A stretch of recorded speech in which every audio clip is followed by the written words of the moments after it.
Une jeune femme révise tranquillement ses examens.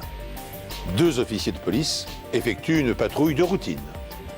Une famille tombe en panne d'essence en rentrant d'une fête. Leurs chemins vont se croiser.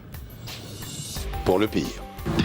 Nous avions 2 noms, mais un seul était bien réel. Et il fallait qu'on commence à chercher celui qui le portait vraiment.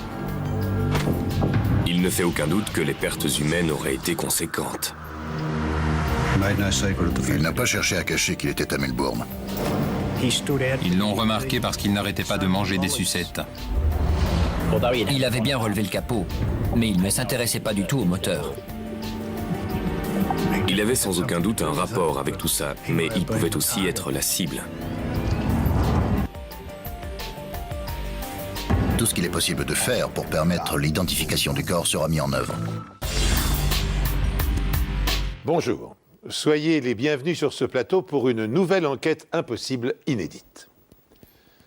Des terroristes organisent dans ses moindres détails un attentat à Melbourne. Selon leur plan, les dégâts devraient être considérables et le nombre de victimes élevé. Mais ils commettent 2 erreurs. Ils utilisent un détonateur doté d'un mécanisme très sophistiqué et ils confient à un novice le soin de le déclencher. En mettant à contribution la plupart des techniques médico-légales, les experts parviendront-ils à démanteler la filière et à arrêter les comploteurs avant qu'ils ne quittent le pays? On venait de finir de régler des questions de licence dans un hôtel sur Punt Road. On parlait avec le gérant devant l'entrée quand j'ai entendu une explosion terriblement puissante.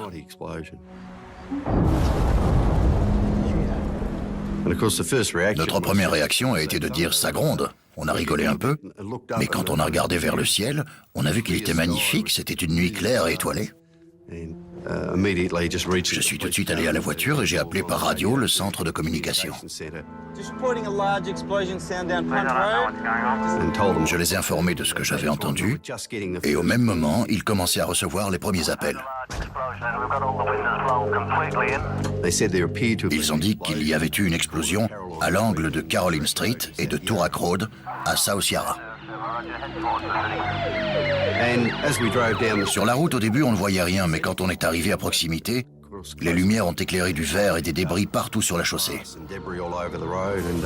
J'ai entendu les autres unités de police arriver et bien sûr les pompiers qui étaient déjà sur les lieux à ce moment-là.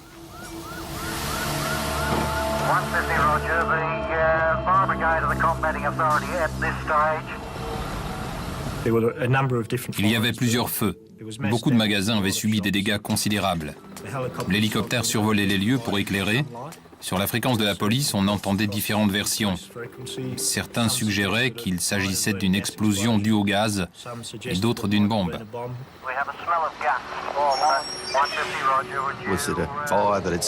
Le feu avait pris à l'intérieur de quelque chose. Il y avait un pressing au coin de la rue. Ça pouvait avoir un rapport. On ne savait pas à quoi on avait affaire à ce moment-là. Au début de toute enquête criminelle, le téléphone arabe est un vrai problème. Au moment où ils arrivent aux oreilles de la police, les témoignages sont visiblement exagérés, alors il faut prendre du recul.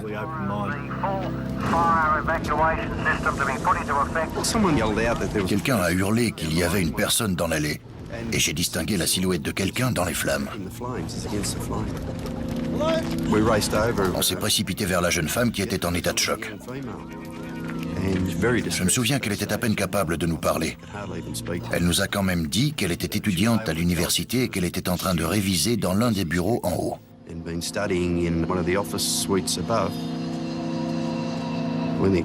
Quand l'explosion a eu lieu en dessous, sans comprendre ce qui se passait, elle a fui le bâtiment et s'est réfugiée dans l'allée où nous l'avons trouvée. On l'a attrapée et laissée aux mains des ambulanciers et on est retourné évacuer les gens, sécuriser le périmètre et garder la foule à distance, parce qu'il faut toujours se méfier d'une éventuelle explosion secondaire. Il était clair qu'il s'était passé quelque chose, mais on ne savait pas exactement quoi. Donc on a isolé la scène de crime et appelé les experts nécessaires dans ces cas-là. La brigade des incendies criminels, la brigade des vols à main armée, la brigade criminelle, tous étaient dans leur véhicule et avaient pour consigne de rester dans le périmètre. Des agents en uniforme régulaient la circulation. Et comme ils étaient assez exposés, on les protégeait parce qu'on ne savait toujours pas si c'était un acte criminel, ni si les criminels étaient encore sur les lieux. Le groupe d'intervention spéciale avait beaucoup de travail pour sécuriser la scène de crime.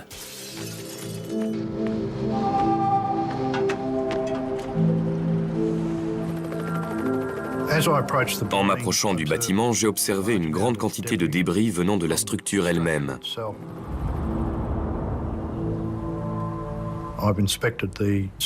J'ai inspecté le petit magasin qui avait subi des dommages considérables et vu les dégâts. Je pouvais assurer avec certitude que l'explosion s'était produite derrière le magasin, car tous les débris avaient été propulsés vers Caroline Street.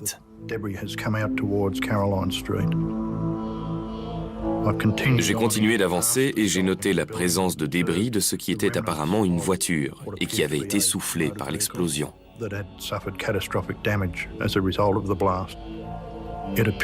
La voiture avait dû se trouver soit au-dessus, soit juste à côté de l'explosion. Ou alors l'explosion s'était produite à l'intérieur du véhicule. Tout laissait penser à un attentat à la bombe. Ça ne ressemblait pas du tout à ce qui se passe quand le réservoir GPL d'une voiture explose. J'avais déjà vu d'autres explosions de véhicules. Donc en me fiant à mon expérience, pour moi, il s'agissait d'un acte criminel. Et visiblement, une personne était présente sur les lieux au moment de l'explosion. Quand l'explosion a résonné ce matin dans cette rue huppée de South Yarra, il semblait y avoir eu plus de peur que de mal. Une jeune femme de 22 ans qui étudiait au 3e étage du bâtiment qui en compte 5 s'en est tirée avec une simple égratignure à la main, mais en fin de matinée, l'affaire a pris une nouvelle tournure, cette fois tragique. Le directeur adjoint de la police criminelle, Paul Delanus, a annoncé que des restes humains avaient été trouvés dans les décombres. Le corps est en centaines de morceaux.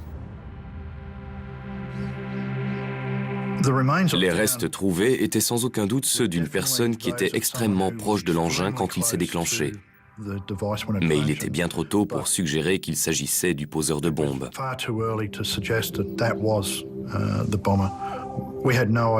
On n'en savait rien, il pouvait s'agir de la cible.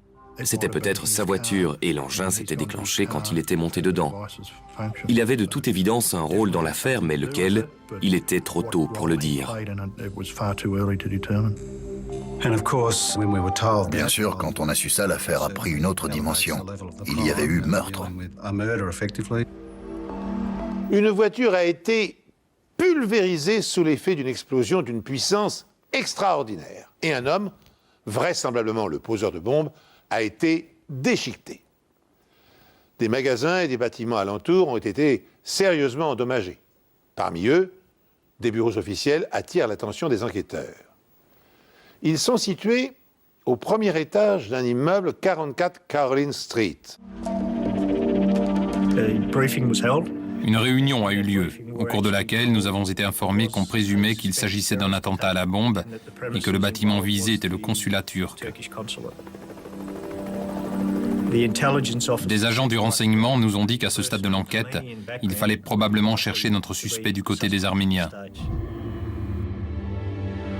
Le peuple arménien était très en colère parce que le gouvernement turc refusait de reconnaître le génocide contre le peuple arménien qui avait eu lieu en 1915. Et en 1980, 6 ans plus tôt, le consul général de Turquie avait été abattu. Le meurtre a eu lieu peu avant 10 heures ce matin. Alors que le consul général, M. Sariak Ariak, sortait de son allée, 2 hommes à moto ont surgi. Le garde du corps de M. Ariak, M. Engan Sever, qui voyageait dans un véhicule séparé, a été touché le premier.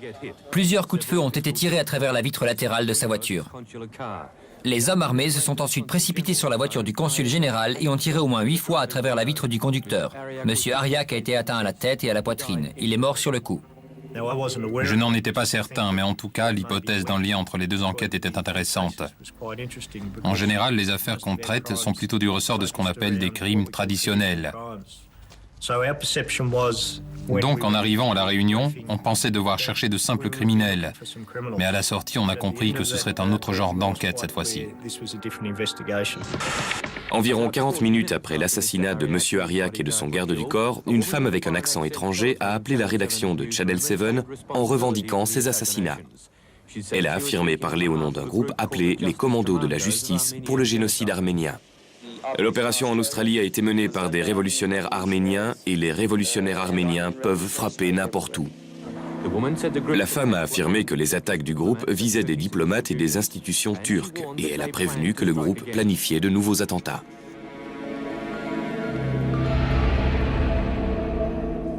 Quand on est arrivé au premier étage qui abritait les bureaux du consulat turc, les dégâts étaient sévères, plutôt extrêmes. S'il y avait eu des personnes dans cette zone au moment de l'explosion, il ne fait aucun doute que les pertes humaines auraient été conséquentes. À ce stade, pensez-vous parvenir à une identification ou est-ce impossible? Pour l'instant, tout n'est que spéculation. Nous avons une équipe spécialiste de l'identification des victimes sur place.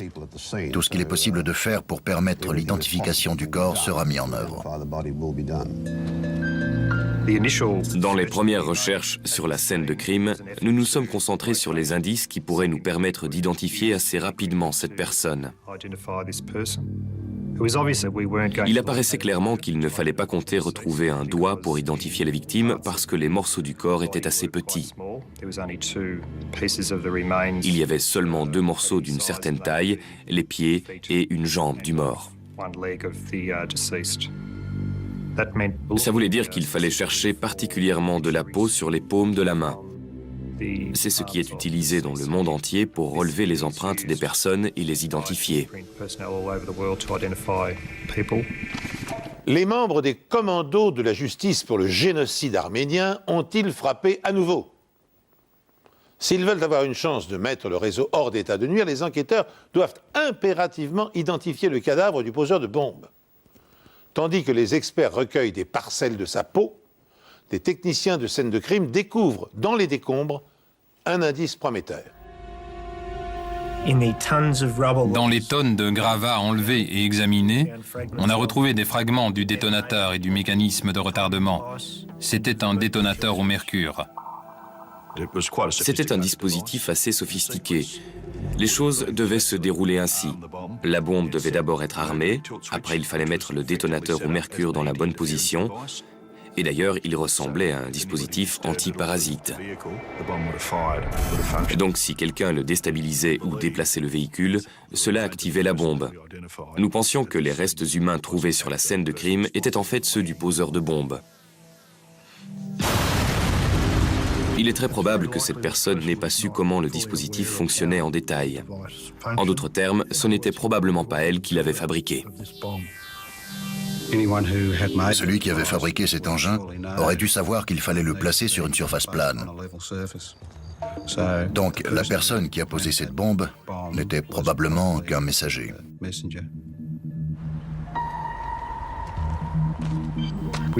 Nous pensions qu'il ne s'agissait pas d'un kamikaze. L'explosion était accidentelle. L'erreur du poseur de bombes avait évité beaucoup de morts. Mais s'il ne travaillait pas seul, cela voulait dire que d'autres attentats pouvaient avoir lieu. Il était donc capital que la police découvre l'identité du mort pour parvenir à son complice.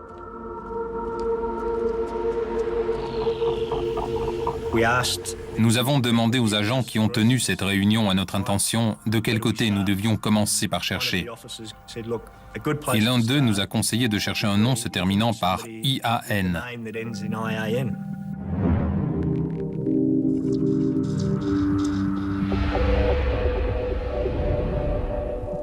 Une voiture a explosé dans un parking sur les locaux du consulat de Turquie. Le poseur de bombes a été tué par la détonation prématurée. Rien n'a résisté au souffle de l'explosion. Les restes de la voiture ont été propulsés dans les allées de chaque côté de la structure. L'un des membres du groupe d'intervention spéciale nous a contactés. Ils avaient retrouvé une plaque d'immatriculation abîmée. Ça nous a donné une première direction à suivre. On a fait les vérifications habituelles pour savoir à qui appartenait le véhicule et ça nous a donné une adresse dans Mortimer Street, à Heidelberg. Bien sûr, à ce stade, on ne savait pas si les propriétaires de cette voiture étaient impliqués, ni s'il s'agissait effectivement du véhicule piégé. Nous avons décidé de nous rendre directement à cette adresse parce que c'était notre piste la plus sérieuse à ce moment-là. On y est allé et on a parlé aux gens qui habitaient là. Il se trouve qu'ils avaient mis une annonce pour vendre leur voiture et vers midi le samedi précédent l'attentat, un homme était venu, avait jeté un œil rapide sur la voiture et l'avait achetée et était reparti avec. Malheureusement, les vendeurs ne pouvaient pas nous donner beaucoup d'informations. La seule description qu'ils ont pu nous donner de l'homme à qui ils avaient parlé est qu'il était de type oriental. Il n'avait ni nom ni adresse. Il devait régler la paperasserie plus tard. Donc la piste ne nous menait pas bien loin. Bien que la rue de banlieue où la voiture piégée a été achetée se trouve éloignée du consulat général de Turquie, elle n'en devient pas moins une scène de crime secondaire. Les inspecteurs de la police criminelle espèrent y découvrir de nouveaux éléments qui permettront d'identifier l'acheteur du véhicule. Je crois que c'était 2 ou 3 maisons plus bas. J'ai demandé aux occupants de cette maison s'ils avaient vu quelque chose d'inhabituel ce jour-là, et ils ont répondu que oui.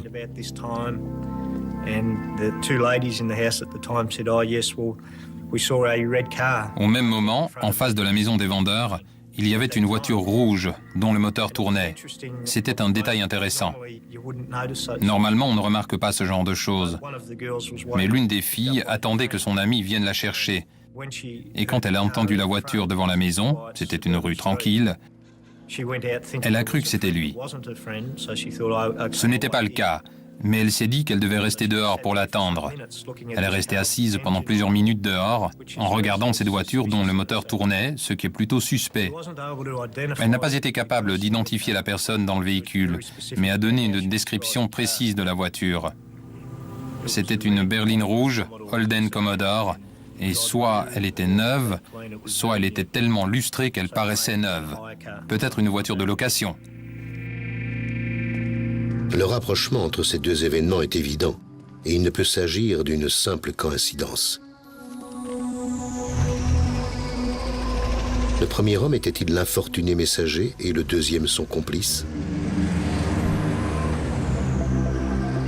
Pendant qu'on faisait du porte-à-porte et qu'on recueillait des témoignages, d'autres enquêteurs nous ont informé qu'ils avaient récupéré un portefeuille sur la scène de crime qui contenait un ticket de bus avec un nom dessus, Jacobsen. Il indiquait que le voyageur était arrivé à Melbourne tôt le samedi matin.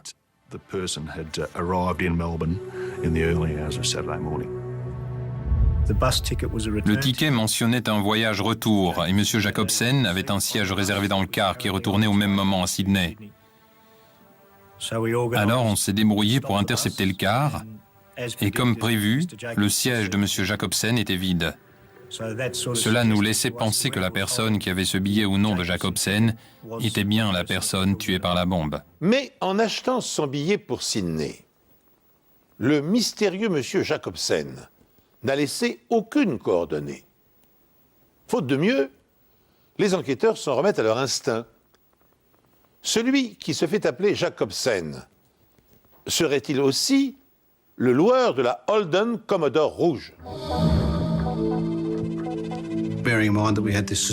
On pensait que la voiture rouge était une voiture de location. Alors on s'est dit, allons voir les loueurs de voitures aux alentours de la gare routière. Chez un loueur à bas prix, j'ai demandé s'ils avaient loué des Commodore rouges.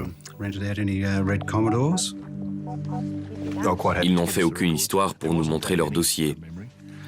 Il n'y en avait pas énormément, si je me souviens bien, mais en les feuilletant, je suis tombé sur le nom Levon Demirian, parmi les derniers. Il m'a sauté aux yeux parce que ce nom se terminait en Yann, et c'était vraisemblablement un nom arménien. Là, on tenait notre premier indice concret. On avait une piste avec le nom d'un suspect. L'autre nom, Jacobsen, n'était qu'un nom sur un registre. On avait donc deux noms, mais un seul était bien réel et il fallait qu'on commence à chercher celui qui le portait vraiment. Évidemment, on a pensé que Jacobsen et Demirian pouvaient être une seule et même personne, mais on n'en était pas sûr. C'était encore trop tôt pour le dire. On savait qu'il y avait une personne décédée avec un ticket de bus dans sa poche au nom de Jacobsen. Et on avait une personne, apparemment d'origine arménienne, qui avait loué cette voiture. On commençait à mieux cerner tout ça, et on était assez confiant sur le fait qu'on avait peut-être identifié le coupable.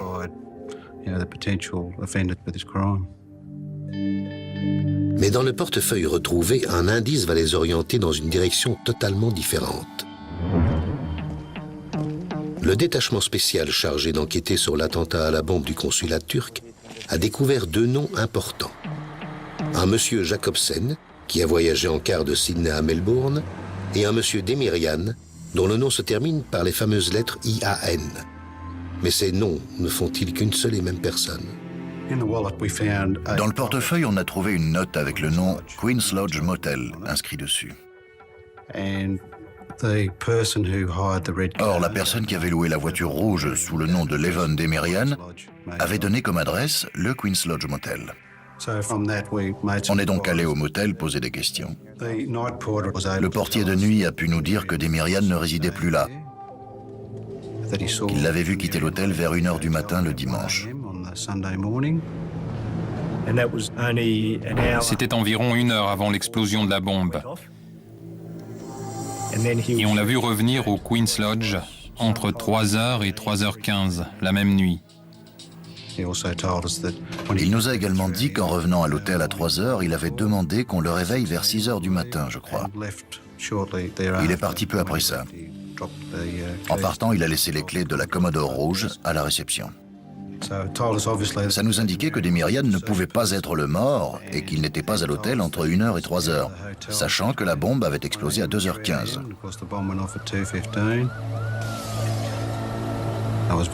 Pour moi, cela constituait une preuve vraiment cruciale. Nos recherches ont révélé que Levon Demirian résidait en Nouvelle-Galles du Sud. Il n'y avait aucun casier judiciaire à ce nom, ni dans l'État de Victoria, ni en Nouvelle-Galles du Sud. Mais les agents du renseignement avaient établi qu'il était impliqué dans des organisations liées au groupe arménien.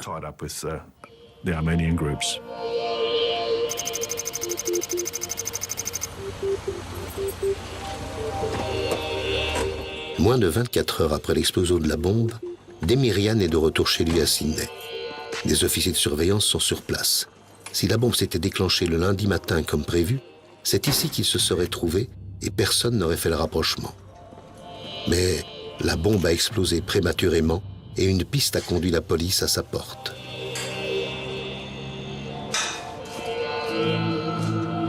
Levon Demirian est-il impliqué dans l'affaire? C'est probable.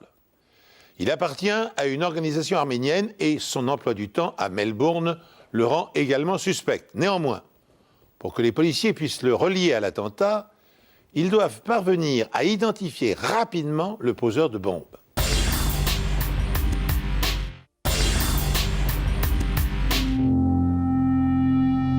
En explorant la scène de crime, j'ai repéré un certain nombre de lambeaux de peau. Ils étaient dans l'allée nord, derrière le bâtiment du consulat turc. Ils faisaient à peine la taille d'une pièce de 5 ou 10 cents. C'était juste des bouts de peau. Il n'y avait pas du tout de chair avec. On espérait naturellement qu'ils provenaient des paumes de la main pour pouvoir identifier le mort.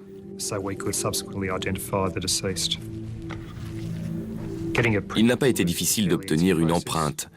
Il a suffi de tremper la peau dans de l'encre et de l'appuyer sur une feuille de papier. Les empreintes étaient assez nettes et contenaient suffisamment de marqueurs pour une identification formelle. En 1986, la technologie informatique n'est pas encore très utilisée. Les experts en empreintes ont besoin que les enquêteurs leur donnent d'abord un nom pour explorer ensuite leurs fichiers dans l'espoir que le suspect y soit répertorié. À ce stade de l'enquête, ce nom est donc d'une importance capitale. On a été informé que M. Demerian s'était rendu dans une agence de voyage le lundi matin et avait réservé un billet d'avion pour Beyrouth. En outre, il avait rasé sa barbe, ce qui a bien sûr renforcé nos soupçons.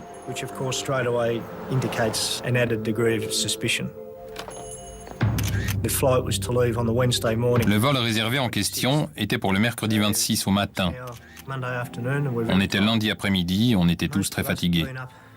La plupart d'entre nous n'avaient pas dormi depuis le samedi matin. Mais on savait que notre principal suspect s'apprêtait à quitter le pays. Il fallait absolument qu'on identifie la personne qui était morte. Alors on a concentré tous nos efforts là-dessus. Il nous fallait en apprendre le plus possible sur Levon, en particulier pour trouver ses complices et rechercher parmi eux quelqu'un qui avait disparu. Les différentes agences de renseignement et enquêteurs en Nouvelle-Galles du Sud ont suggéré qu'il pouvait s'agir d'un ami très proche de Demirian, un certain Agob Levonian. Les enquêteurs nous ont transmis le nom d'Agob Levonian pour faire une vérification avec les empreintes obtenues grâce aux morceaux de peau. Nos recherches n'ont rien donné. Ces empreintes n'avaient pas été enregistrées dans ce pays.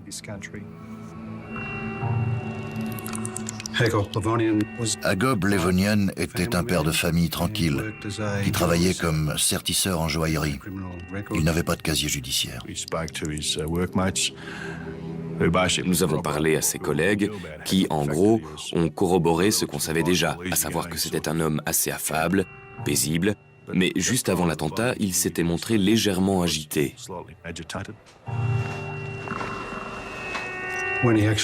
Selon son collègue, en quittant son travail le vendredi après-midi, il lui a serré la main de façon prolongée et il semblait très nerveux en disant au revoir. Il n'a pas juste dit « à bientôt » ou quelque chose comme ça. Il lui a donné une longue poignée de main et lui a dit « au revoir ». Avec le recul, on peut se demander s'il ne disait pas adieu.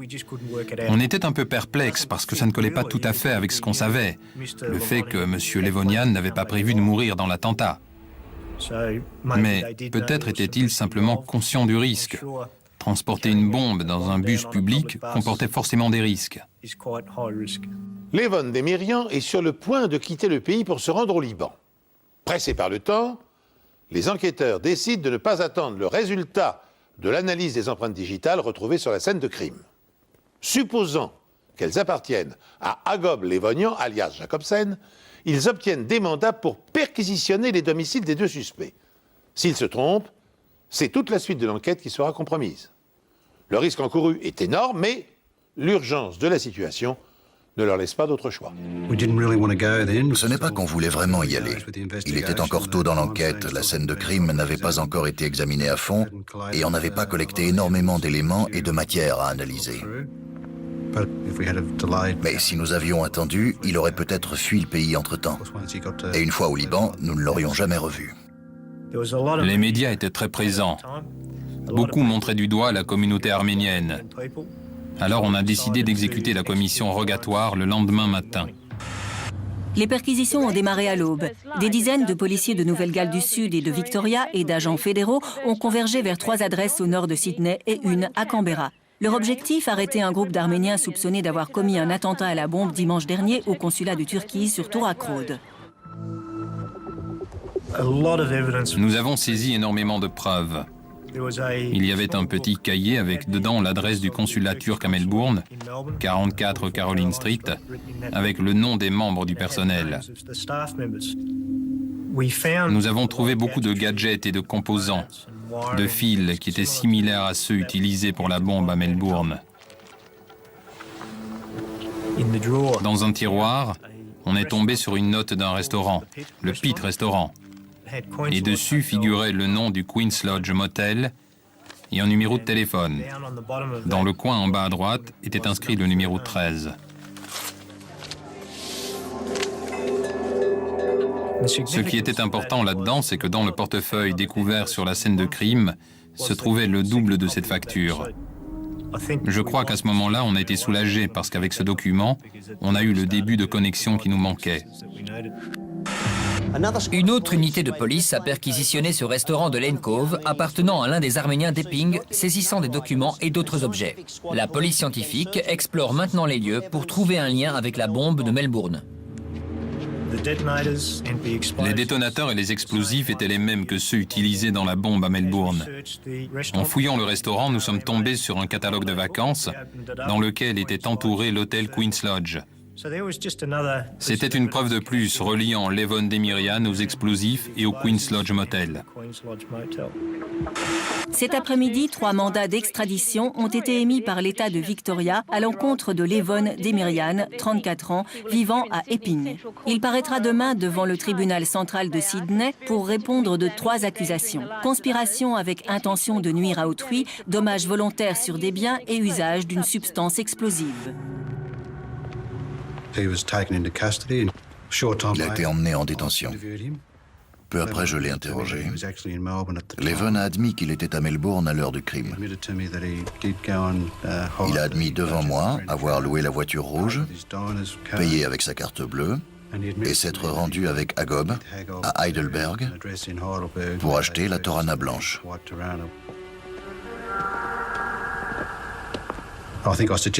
J'ai dû lui suggérer à ce moment-là qu'Agob était peut-être mort.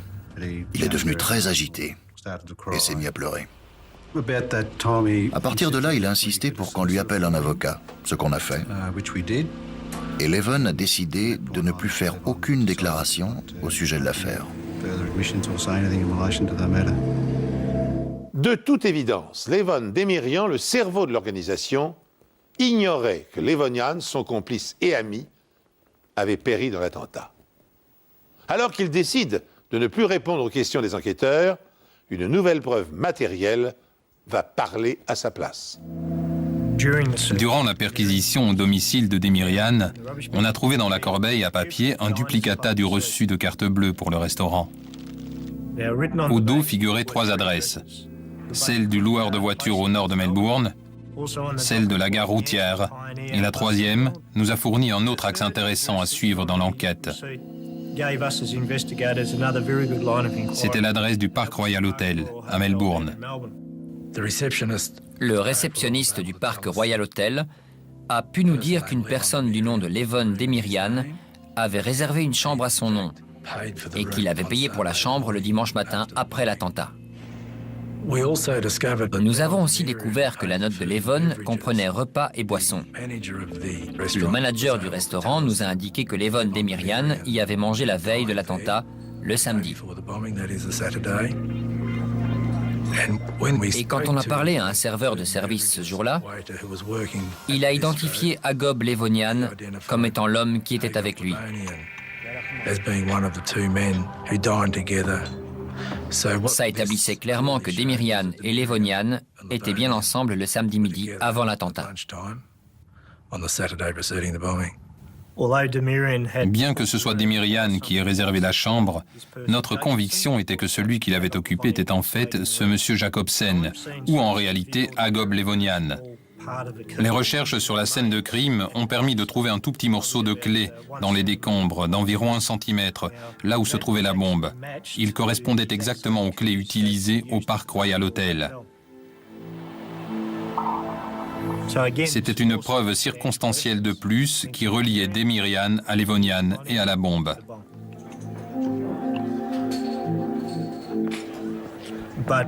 Mais on n'avait toujours pas identifié formellement la victime comme étant Levonian, et il nous incombait de le faire pour le procès. Si on voulait que Levon Demirian soit inculpé, il nous fallait prouver qu'il s'agissait d'Agob Levonian pour que le jury puisse dire que ces 2 hommes avaient conspiré pour commettre cet attentat à la bombe. Au domicile de Levonian, une veste de sa penderie correspondait à un échantillon de tissu prélevé sur la scène de l'attentat. Ce qui créait un lien avec la personne qui portait le pantalon coordonné à la veste trouvée chez Levonian.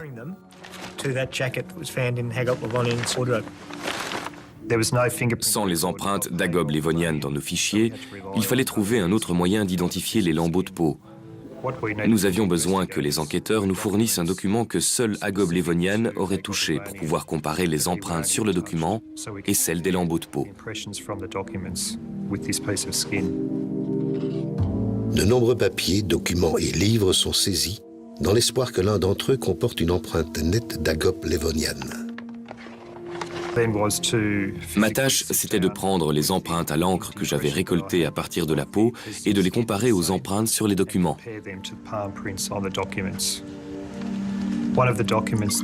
L'un des documents saisis dans la perquisition était un grand facturier.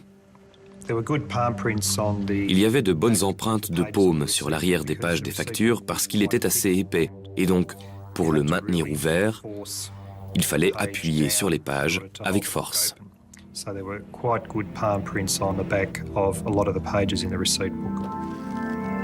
L'une des pages contenait une empreinte assez nette.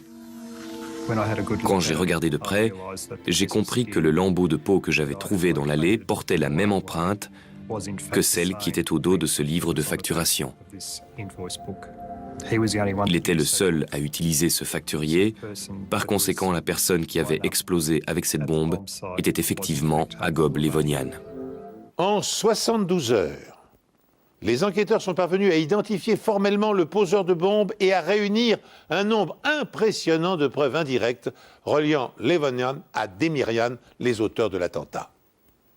Le témoignage d'un garçon de 8 ans, très observateur, va leur permettre de corroborer leurs informations et de boucler définitivement l'enquête. Le 22 novembre, une famille s'est rendue à une fête à la campagne. Ils en étaient repartis tard le soir ou plutôt tôt le lendemain matin. Au retour, leur voiture est tombée en panne d'essence. J'étais dans la voiture avec ma mère. Mon père avait vu une station essence un peu avant dans la rue. Alors il y est parti à pied. Il s'était mis en route quand une Torana blanche s'est arrêtée, égarée juste derrière notre voiture. Un homme en est descendu. Il a ouvert le capot comme s'il avait une panne. Il était plutôt bien habillé, les cheveux raides et longs, à peu près jusqu'aux oreilles. Il portait des lunettes et il avait la peau mate. Je pense qu'il était d'origine étrangère. J'ai trouvé ça étrange parce qu'il avait relevé le capot, mais il ne s'intéressait pas du tout au moteur. Et pas longtemps après, une autre voiture est arrivée dans la direction opposée, a fait demi-tour et s'est garée directement derrière la voiture blanche.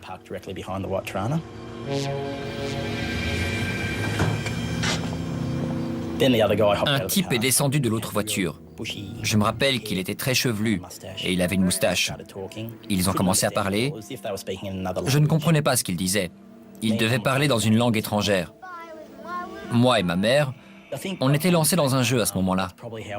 C'est sûrement à cause de ça que je me rappelle autant de choses. Je me souviens qu'on a parlé de la plaque d'immatriculation, une plaque en noir et blanc. Et dessus, il y avait écrit Victoria. Et elle comportait 2 4. Je savais de quel modèle de voiture il s'agissait parce qu'à l'époque, ma grand-mère avait la même. Mon père est revenu de la station essence et je me souviens avoir regardé les 2 types qui se tenaient derrière le capot de la voiture blanche. Le conducteur de la voiture blanche montrait à l'homme de l'autre voiture quelque chose dans le coffre. Mon père a versé l'essence, mais ça n'a pas suffi à la faire démarrer. Alors il est retourné à la station. Et cette fois, je suis allé avec lui. Elle devait être à 2 ou 3 pâtés de maison. Arrivé à la station, je me souviens avoir entendu une explosion, sans y faire très attention sur le coup. Ça pouvait être n'importe quoi. On a pris assez d'essence et on est retourné à la voiture. Les 2 hommes étaient partis. Les voitures avaient disparu. On a repris la route, tourné à l'angle, et là, il y avait des véhicules de pompiers et de police partout. Il y avait plein de fumée. J'avais 8 ans à l'époque et pour moi, à ce moment-là, je n'ai pas fait le rapprochement. C'est le lendemain à la maison, quand on a vu la voiture blanche à la télé, que j'ai fait le lien. Je l'ai reconnue tout de suite. Alors on a appelé la police. La police pense que Levonian et son commanditaire de Sydney, Levon Demirian, ont placé la bombe sous le consulat dans Caroline Street et que Levonian a été pulvérisé dans l'explosion. La voiture piégée était un modèle Torana blanc acheté la veille. Aujourd'hui, une famille a affirmé à l'audience préliminaire de Demirian avoir vu une voiture similaire à South Yarra quelques minutes seulement avant l'explosion. La sincérité de ce garçon de 8 ans était indéniable. Vous pouviez voir qu'il disait la vérité. Il n'avait aucune raison de mentir. Il se rappelait la plaque qui contenait 24 et effectivement, la voiture de la bombe avait les numéros 440 dans son immatriculation. Il nous a donné une très bonne description des conducteurs des deux voitures et plus tard, il a identifié M. Levonian sur une photo et Levon Demirian à l'audience préliminaire. C'était une preuve très importante parce qu'elle ne provenait pas de l'enquête de la police. On avait un témoin visuel indépendant. D'après nous, voilà comment les événements se sont déroulés. Nous étions convaincus que Demirian était le cerveau dans l'organisation de cette action. Monsieur Demirian s'est montré publiquement à Melbourne pour se forger un alibi, parce que je pense qu'il savait que la police et beaucoup de gens s'intéressaient à lui. Je ne pense pas qu'il était assez bête pour ne pas savoir qu'il serait suspecté. Son plan était de rester dans un lieu public. Agop Levonian, quant à lui, devait venir à Melbourne et apporter la bombe là-bas en voyageant en car sous le nom de Jacobsen. 7 ou 8 voyageurs ont formellement identifié Agop Levonian. Ils l'avaient remarqué, pas à cause de son physique, mais de son comportement. Je me rappelle qu'une dame a dit qu'elle l'avait remarqué parce qu'il n'arrêtait pas de manger des sucettes, probablement parce qu'il était nerveux.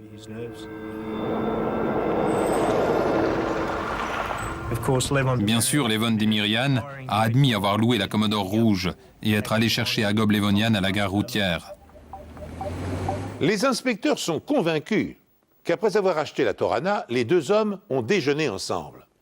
C'est probablement en sortant du restaurant qu'ils ont échangé leur voiture. Demirian a alors confié à son ami Agop Levonian le soin de transporter la bombe devant le consulat de Turquie et d'amorcer le détonateur. Ensuite, Agop a pris la Torana blanche et l'a garée derrière le consulat turc. Lorsqu'il est descendu de la voiture, il est allé à l'arrière du véhicule.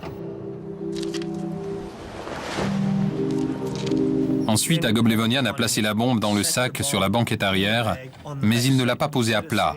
Ou plutôt, il l'a posée à plat, mais la banquette n'était pas une surface plane. Dès qu'il a installé le détonateur dans la bombe, comme la surface n'était pas plane, elle a explosé. Finalement, c'est la sophistication de la bombe, gage supposé de son efficacité, qui permettra à la police d'assembler les pièces du puzzle. Si Levonian n'avait pas fait une erreur avec le détonateur, l'affaire n'aurait peut-être jamais été résolue.